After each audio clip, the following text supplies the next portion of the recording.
Como o Cláudio falou, eu estou envolvido em discussões no Brasil, pelo menos, acho que a primeira vez nós fizemos uma coisa no Rio com o Leandro. O Rio está sempre um pouco na frente de São Paulo, eu sou bairrista, vocês têm que saber disso. Mas a gente fez tivemos uma discussão em 95, 96, sobre crime, com o Ed Glazer, com o Steve Levitt, com outras pessoas.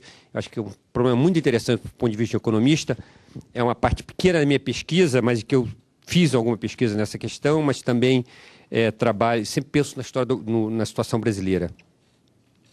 Bom, eu vou falar do enfoque econômico da criminalidade, e ao contrário do que muita gente poderia pensar, eu não vou falar nada sobre o custo do crime. Tá? Essa é uma das coisas que o economista se preocupa, quais são os custos do crime. Mas não é isso que eu vou falar. Eu vou falar aqui o enfoque econômico da criminalidade que começa com um economista de Chicago chamado Gary Becker, que começa com a ideia de que os criminosos respondem a mudanças na probabilidade de punição e ao tamanho da punição. Quer dizer, um criminoso contemplando um crime, ele leva em consideração qual é a probabilidade que ele vai ser pego e qual é a probabilidade, e se for pego, o que vai acontecer com ele.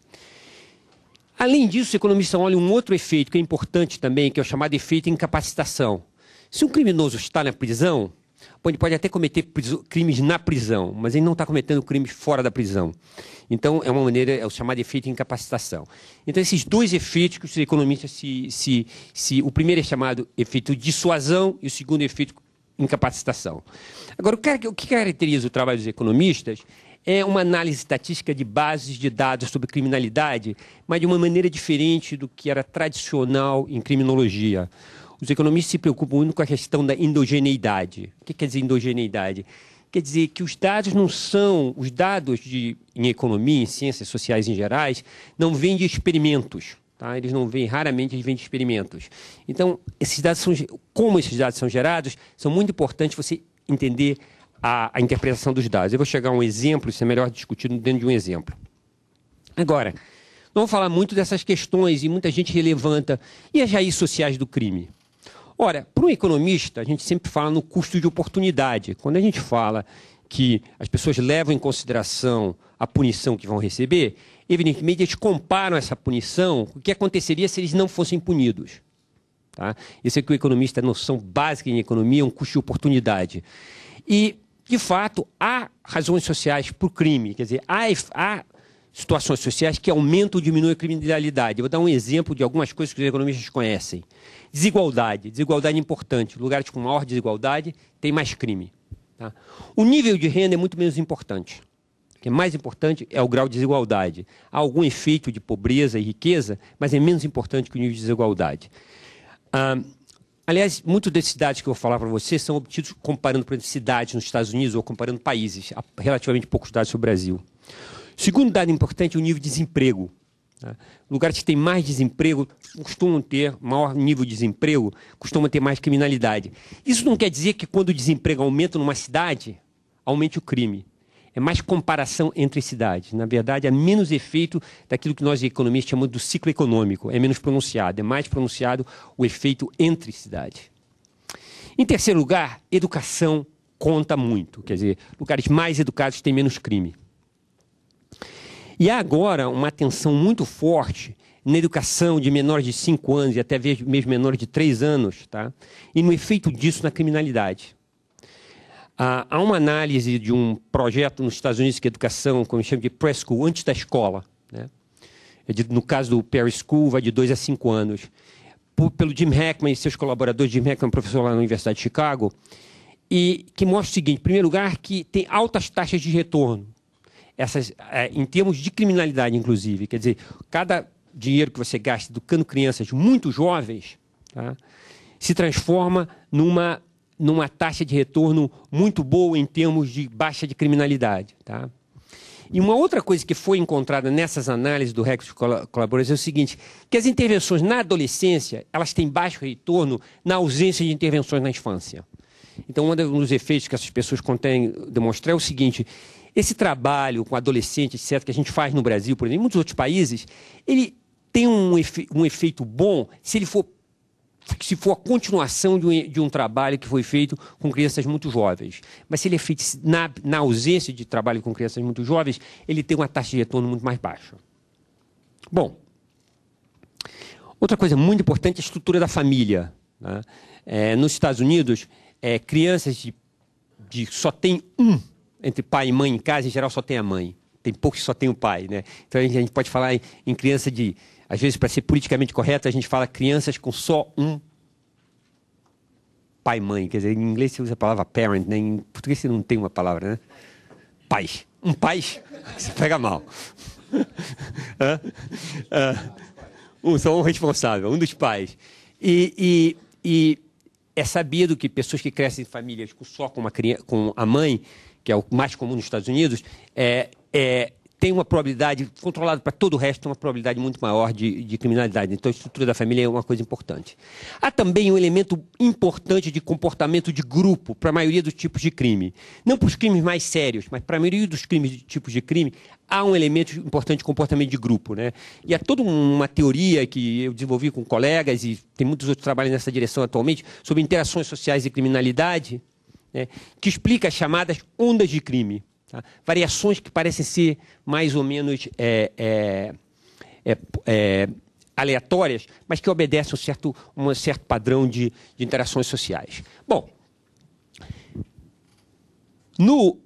essas coisas são todas importantes, e é importante agir nelas todas, mas o efeito disso na baixa da criminalidade vai ser no longo prazo. Tá? Nenhum desses instrumentos que eu estou discutindo, você não vai ter efeitos na estrutura, você não vai conseguir mudar a estrutura familiar. Se você educar crianças muito pequenas, isso vai ter efeito daqui a 18 anos.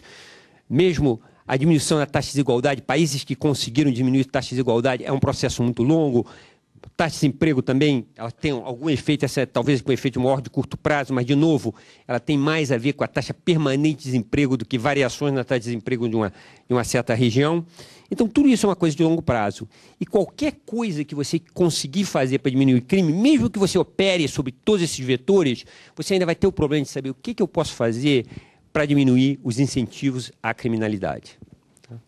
Então, eu vou falar agora da evidência empírica. E deixa eu começar, por exemplo, com um problema clássico. Né? Numa cidade americana, como na cidade brasileira também, eu acredito que a mesma coisa acontece, toda vez que você tem mais crime, eles põem mais polícia na rua, põem mais de vocês na rua, né? quando tem mais crime. É a tendência natural. Né? Isso cria uma dificuldade em você associar a presença da polícia com a baixa da criminalidade, porque a resposta ao aumento da criminalidade é o aumento da polícia. Então as pessoas olham, lugar que tem mais polícia tem mais crime. Né? Isso é o famoso problema da endogeneidade. O número de policiais não é uma coisa exógena. Então fica muito difícil você saber quanto um aumento da polícia, se você fosse um físico que fizesse um experimento, você sairia e diria, olha, vou aumentar 100 policiais aqui, nenhum mais policial aqui, 200 mais policial nesse outro lugar, completamente aleatoriamente, e veria o efeito do aumento de polícia. Mas isso não acontece porque decisão de polícia é uma decisão política e muitas vezes ele aumenta o número de policiais quando aumenta a criminalidade. Mas o Levitt, que é o sujeito que o Cláudio, o autor do Freakonomics, teve a seguinte ideia, que é uma ideia genial. Perto de eleição nos Estados Unidos, os prefeitos aumentam o número de polícia na rua. É uma coisa natural. Primeiro ele verificou se era um fato. Todo prefeito põe mais polícia na rua quando perto de eleição. Por que perto da eleição? Na maioria dos estados americanos, a reeleição indefinida de prefeitos. E há prefeitos, por exemplo, a família Daley são prefeitos de Chicago, já são 2 Daleys, deve somar uns 40 anos agora. Né? Então, eles são muito populares. É muito difícil derrotar o Daley. Ainda tem um Daley hoje. É muito difícil derrotar o atual Daley, que é o filho do outro Daley. Mas eu tenho certeza que antes da eleição ele põe mais polícia na rua, como pinta as calçadas, conserta a calçada, faz tudo isso. Né? Isso é interessante, que isso te dá uma variação exógena, porque o aumento de policial não era uma resposta ao aumento da criminalidade, era a chegada da eleição. E, através disso, ele demonstrou que o aumento de polícia realmente diminui a criminalidade. Ele conseguiu medir esse efeito, através dessa variação exógena. Então, esse é um efeito. Segundo efeito, o Levitt usou, aliás, nós vamos ter um experimento desse aqui no Brasil. Eu aprendi semana passada, nós vamos ter um experimento desse no Brasil. Houve uma época que houve alguns processos contra os governos em vários estados americanos, dizendo que tinha excesso de prisioneiro dada a capacidade da prisão. Eu sei que isso está acontecendo no Brasil também. Então, muito como eles vão fazer aqui agora no Brasil, né, eles soltaram um monte de prisioneiros que eram menos graves. De novo, isso é uma coisa exógena, não tinha nada a ver com aumento da criminalidade, nada disso. De repente, a criminalidade aumentou muito. Tá? Então, esse aumento da criminalidade levou o Levitt a estimar que se você dobrar o número de prisioneiros nos Estados Unidos, você diminui crime de violência em 40% e crimes contra propriedades em quase 30%. Tá? Isso foi a primeira grande demonstração do efeito, de novo, quanto mais criminalidade, botava-se mais gente na cadeia. Ninguém sabia qual era a associação entre criminalidade e o número de pessoas na cadeia. Mas agora, com essa variação exógena, você consegue fazer essa ligação. Soltou-se as pessoas, de repente o crime aumentou. E onde soltou mais, aumentou o crime mais. Depois ele disse o seguinte, ele queria separar, obviamente quando você solta as pessoas, você está vendo os dois efeitos. Um é o efeito incapacitação que diminui, porque as pessoas estão soltas, não estão mais na prisão. E a segunda é que todo mundo fica pensando, bom, eu vou cometer um crime, as prisões estão cheias, a chance de eu acabar na cadeia é pequena. Ou vou ficar pouco tempo. Então tem os dois efeitos. Mas aí ele usou o fato que na Califórnia eles aumentaram sentenças para certos tipos de crime, num determinado momento. Essas pessoas iam para a cadeia de qualquer maneira, mas passaram a ficar mais anos por causa desse aumento de sentença.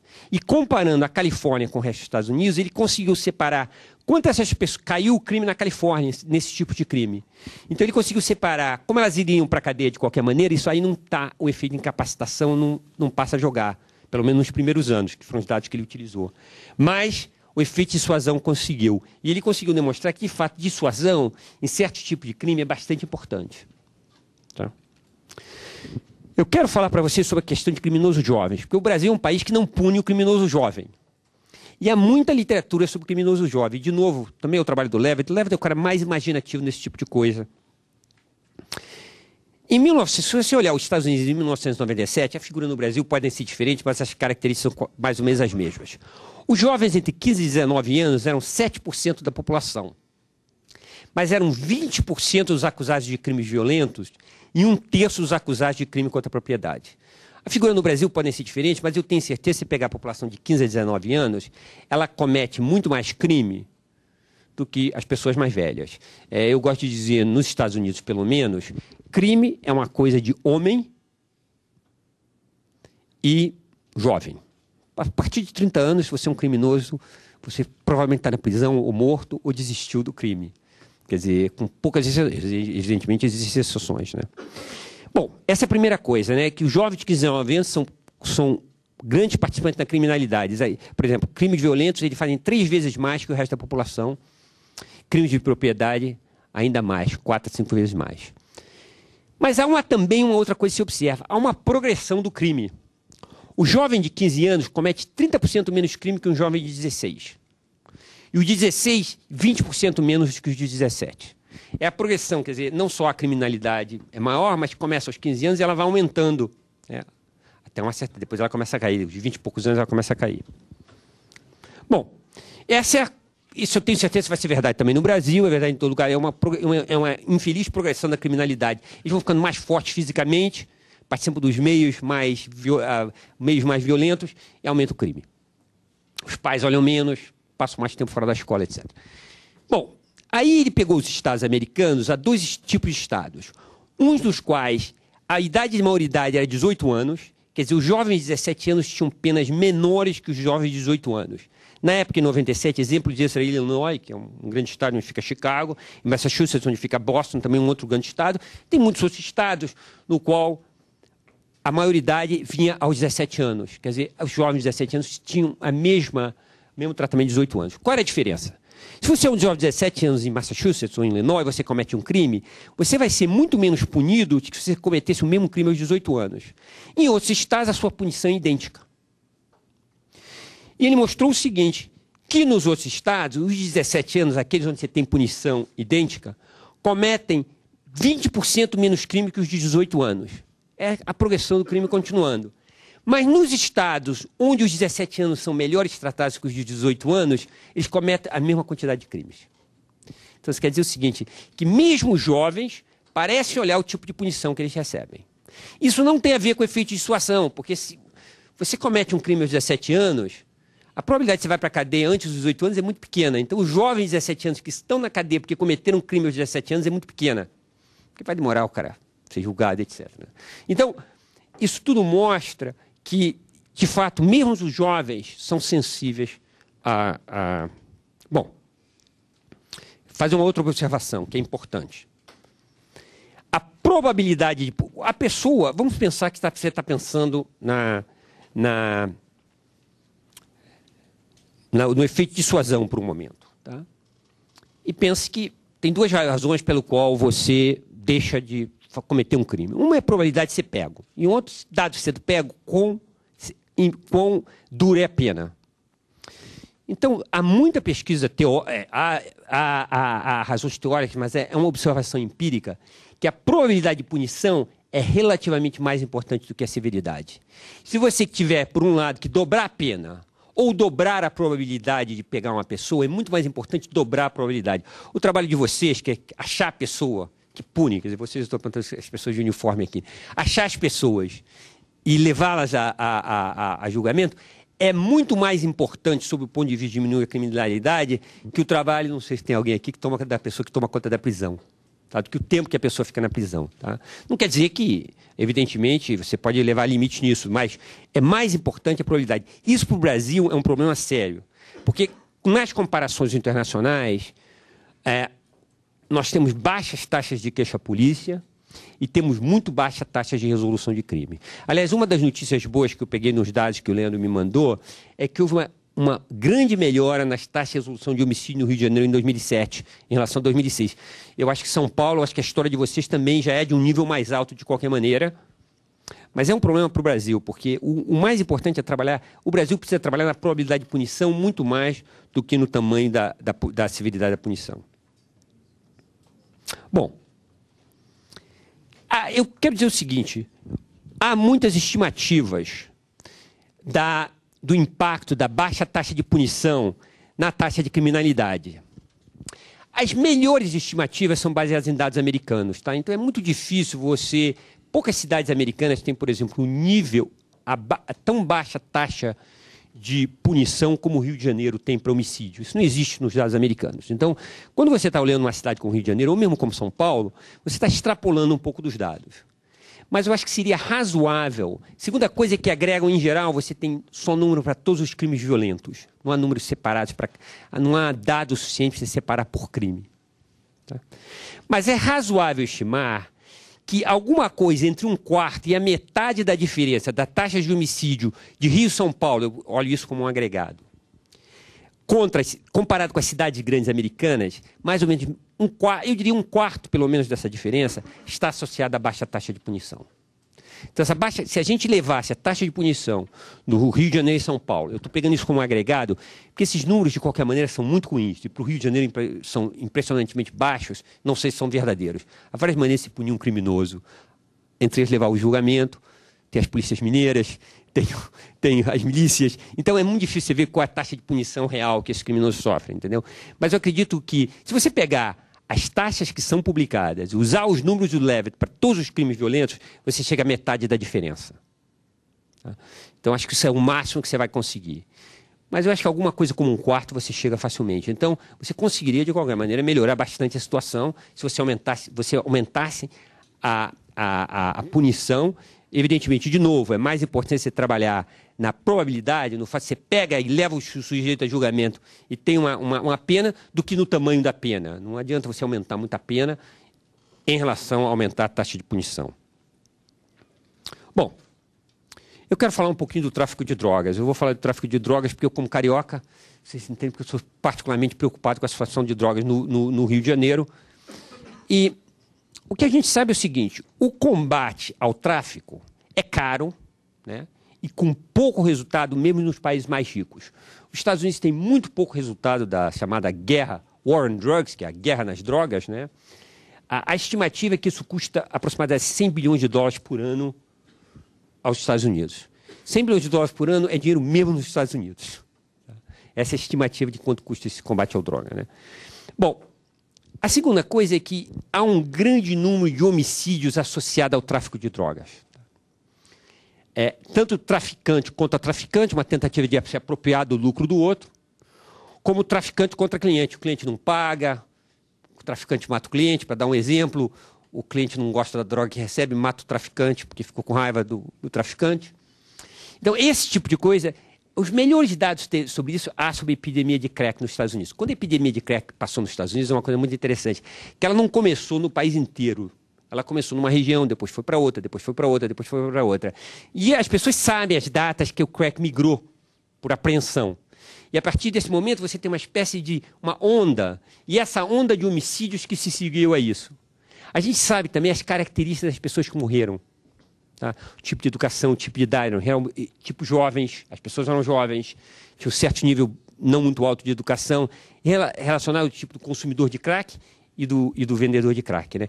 Então, por exemplo, as pessoas pensam muitas vezes, a imagem que a gente faz é do viciado que rouba para financiar seu hábito. Eu tenho certeza que isso existe. Mas nos dados, isso é muito menos importante do que o traficante que mata o traficante, ou do que o traficante que mata o cliente, ou do cliente que mata o traficante. Tá? Então, o problema das drogas, do tráfico de drogas, é muito ligado à violência, ao homicídio. Né? Bom, vou falar um pouquinho das possíveis soluções. Né? A primeira observação é a seguinte. Quando você olha a elasticidade de renda, esse é um economês, eu vou explicar para vocês o que isso quer dizer. Quanto mais as pessoas consomem quando aumenta a renda, as estimativas no consumo de cocaína e maconha são muito próximas de zero. O que isso quer dizer? As pessoas ficarem mais prósperas. Isso não vai melhorar a situação das drogas. Não quando você olha em qualquer país do mundo, você compara tanto o crescimento do país, quanto olhando regiões mais pobres, mais ricas. Todas as estimativas, há muita estimativa, uma das coisas que mais economista adora pegar dados, tentar estimar elasticidades. Elasticidade de renda, algumas pessoas chegam a um número negativo, que dizem, na verdade, à medida que você vai ficando mais rico, você consome menos, mas é muito pequeno, e outras pessoas chegam a um número positivo também pequeno. É claro, se o número for muito próximo de zero, alguns estudos vão dar pequeno negativo, alguns estudos vão dar pequeno positivo.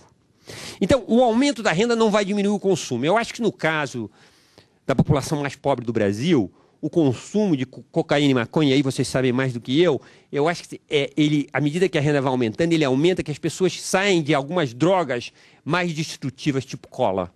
O cara para de cheirar cola e começa a fumar maconha. Então, nessa transição, aumenta, e evidentemente para o traficante, cola você compra em qualquer lugar do Rio, pelo menos, né? E as outras são muito mais controladas. Então, aumento de renda não é solução. Tá? Então, a segunda coisa para pensar é o seguinte. Você podia pensar em legalização e taxação, assim que você resolveu o problema do álcool nos Estados Unidos. Né? Os Estados Unidos tinham um problema seríssimo do tráfico de álcool. Era um problema seríssimo nos Estados Unidos, porque era proibido, né? E as pessoas se matavam. Na cidade de Chicago, as pessoas se matavam para controlar território. Mas isso aqui só é factível ao nível multinacional. A razão pelo qual os Estados Unidos pôde desproibir o álcool é que os Estados Unidos era o único país do mundo, não era o único país do mundo, há países árabes onde o álcool é proibido, evidentemente, né? Mas era praticamente o único país, certamente do mundo ocidental, que proibia álcool. Então, eles legalizaram álcool, foi fácil, eles entraram no padrão do Canadá, na verdade, muito álcool via do Canadá para os Estados Unidos, né? Da Europa, do Brasil, etc. Então, isso não foi um problema. Então, não vou discutir isso, porque eu acho que isso aqui é uma discussão que não é para a gente, é uma discussão para longo prazo. A outra coisa que você pode pensar é no controle da forma de distribuição para minimizar os efeitos colaterais. O que eu vou discutir, quer dizer, a violência e outro crime. É isso que eu quero pensar um pouquinho. Que a forma de distribuição, ela determina a quantidade de violência. E para isso eu vou começar descrevendo para você o que eu entendo como modelo carioca. Aqui é diferente do modelo paulista. Os traficantes no Rio de Janeiro controlam áreas físicas de distribuição, onde, por um lado, eles exercem um monopólio para a venda local. Tá? E atraem compradores de fora. Quer dizer, nos bailes funk, por exemplo, é um exemplo de que as pessoas vêm, chegam à favela e vão lá para comprar. Né? Então, eles têm um monopólio local. Né? O sujeito que mora na favela tem que comprar deles. E quem não mora na favela vai lá comprar e ele tem uma espécie de uma área. Né? Isso aí tem uma grande complementaridade com outras atividades criminosas, porque já que ele controla a área, na mesma área ele pode praticar desmonte de veículos, o Estado não está lá, ele pode guardar vítimas de sequestros. O meu coisa de português ainda põe trema. O trema não foi embora? Está para ir embora. Está para ir embora. Ele pediu o trema, eu deixei. O comércio ilegal de armas, né?